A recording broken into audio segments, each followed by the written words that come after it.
Welcome back to Joel Sports Threads, and today we are going to talk about a radical new way to negotiate bury and split the pie concept, and we're going to at the very end give away these cards here. We'll open them up. There's a video that you could have entered into if you've been paying attention. Otherwise, still watch to see who is the winner of this lovely prize that will also serve as our piece of paper today. This concept has been really percolating in my brain, and it is so applicable not only to business but to sports cards specifically, which obviously is a business, but he uses examples in a lot of different fields. And we all know if you go to a card show, there's some negotiation, right? People talk comps.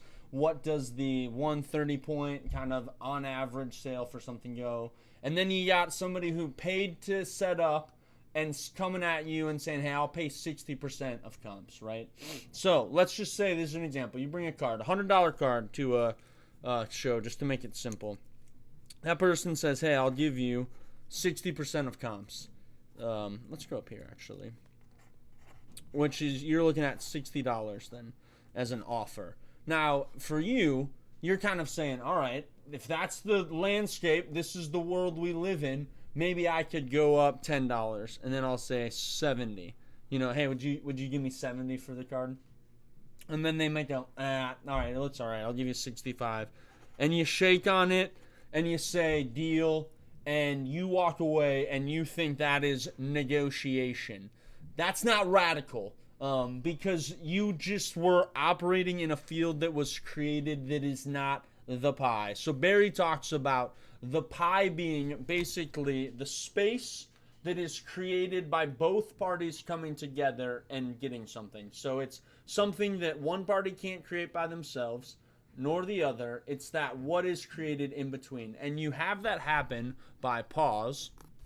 You figure that out by finding out the BATNA, the best alternative to a negotiated agreement. Now, I've lost a couple of you. Stay with me. BATNA, it's like an RBI. But it is the idea that what could you get if you walked away from this negotiation alone. So, in this world, none of this is the number that either the buyer or the seller could get if they just walked away. The buyer of the card, let's say the person who's set up at the show, in theory, there's going to be a lot of debates here if somebody wants to go after it. I'm going to do my best. There's nuance and variables all over the place. But let's just kind of be the most practical people that we can.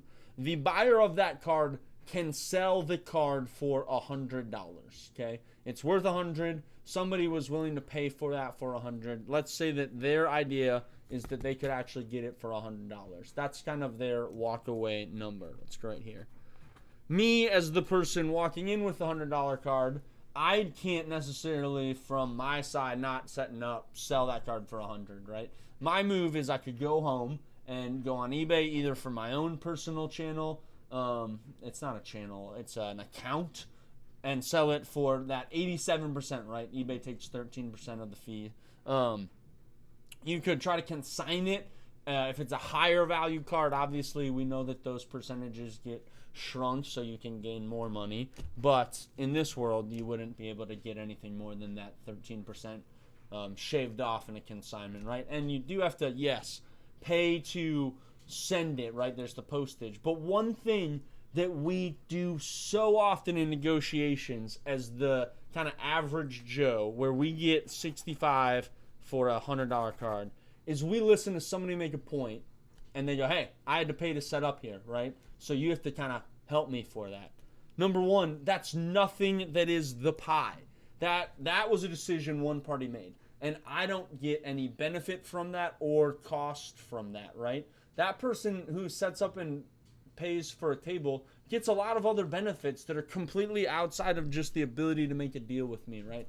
There's relationships, there's networking, there's ability to sell other cards, many different things that are happening. That's a decision that they made, and I don't have to kind of put that on myself, right? So in this world, yeah, I might have to pay for shipping a card to a consigner, but I could ship 2, 3, 4, 5, 7, 10 cards in a consigner order, and then I'm getting less per card fee for me to get that card sold. So again, the seller, the buyer, we can't care about that. We care about what is the added value that we could create, and then we have to negotiate through that. That's Barry N's complete. I'll give the full name. Nalebuff. I should just say it. I'm just not confident.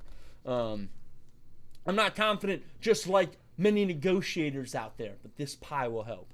So let's just say in general that 100 is what the person who set up their walk away is. Like, they could sell that for 100. I could sell this card for 87. So really what we're actually negotiating, and the field should be the space in between here, that 13%. And now you could say, hey, the person who was setting up, they didn't seek to buy this, Kobe Bryant card from me or whatever it is. So they maybe have a little bit easier of a walk away. They might not just be so willing to split this right down the middle, right? Which would be 6.5 for each of us. That could easily get you to a place of, hey, both of us had the ability to either, sell a card for 87, 100. Let's meet right there in the middle. 93.5. Totally sounds like a station on a radio, FM dial.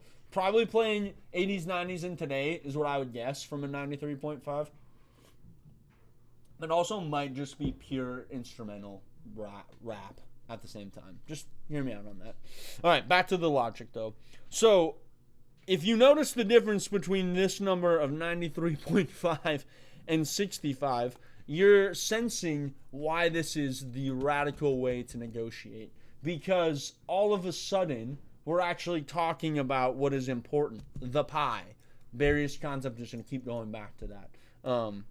We kind of are just used to somebody creating a world that says 60%, and then we throw like, oh, I didn't just say yes. I went up a little bit, and then we met in the middle. But it's like, well, if he would have said 40%, would you have said, hey, will you give me 50, and then you would have sold it for 45? You know what I mean? That's the same logic. It was just they were more audacious in putting 40 instead of 60. So in this, I think it's a really good reminder for us, people in the hobby, to say when we're negotiating a card, there's a lot that's at play. And certainly, I have a feeling if you went to a lot of dealers at a card show and you tried to explain to them to split the pie, they would straight up not bend. And it's because there's another sucker coming down the walkway who will give them the $100 card for $65. And then they just made, a third of a profit right there, boom, on a card, because they could, in theory, flip it that day, maybe even for 100, especially if they're buying the right person. They look over the card, it's got good quality, it's an actual 10, even though it's in a PSA 10 holder. You don't just assume it, you always check. Something to keep your head on straight with. Anyways, all that to be said, you can't just walk in and say, excuse me, have you decided to start to negotiate by splitting the pie? That's the way that I go about this. It's not going to work fully in that way, but certainly we need to, as people who also have platforms and ability to sell cards, not just say, hey, the quick cash right in this moment is worth me losing upwards of 35% on this card. I can reasonably go and sell it myself and get 87%.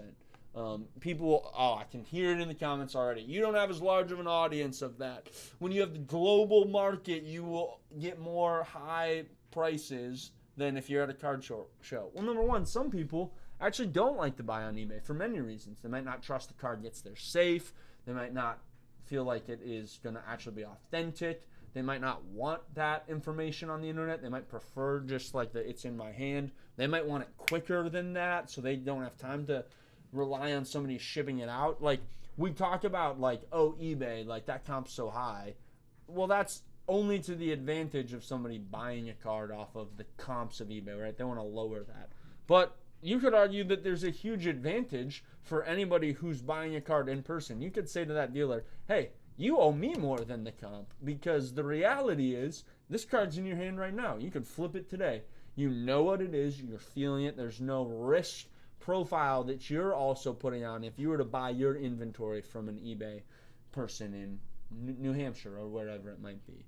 So it's just like the key to this, and I really highly recommend reading this book, and also recommend getting it at your local library. St. Paul for me.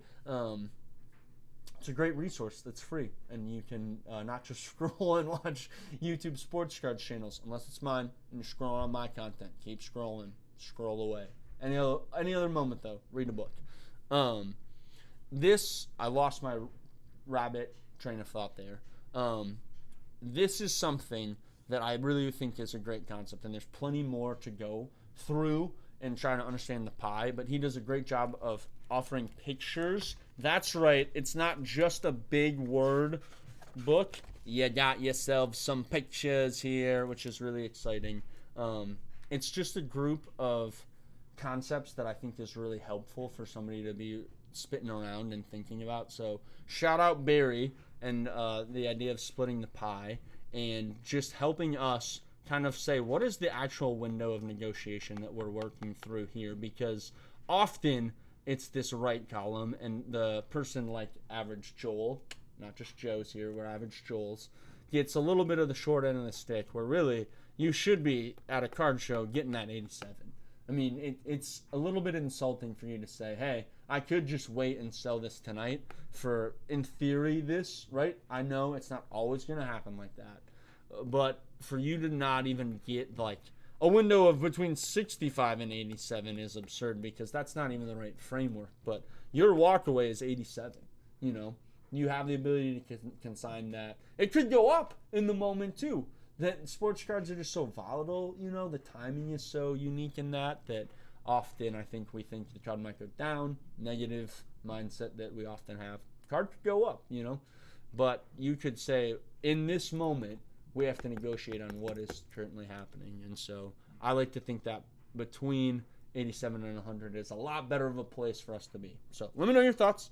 And if you've read this book too, I wish my screen was a little bigger so I could show it all and not have to keep bouncing back and forth with it. All of that to be said, thank you for watching. Stay tuned, because there's a giveaway winner coming up next. Until next time, y'all. Peace. All right, and here we go with our giveaway. It is from the video of why I disagree with Jeff Wilson's take on CTC scanning. It's all of those cards in a box that I showed in the first half of this video. It's going to go to one of these, no, not add comment replies, filtered duplicate users, very different energy. It's going to go to one of these. Let's see how many unique comments we have. 6 wonderful people. Let's hit the start button. Good luck to all of you to see who is going to win it. This time is Barry3270. Keep ripping. Thanks for the opportunity, Barry. The fact that you came with my catchphrase at the end just adds a little cherry on top for my excitement to ship you these cards anywhere in the continental 48 for free. Just email me at joelsportscards@gmail.com, joelsportscards@gmail.com. Barry, good luck is not the right term. Congratulations is the accurate phrase of turn. This is an honor to be able to give back to the community that supports me so well. Until next time, y'all, keep ripping and keep entering giveaways and split the pie. Peace.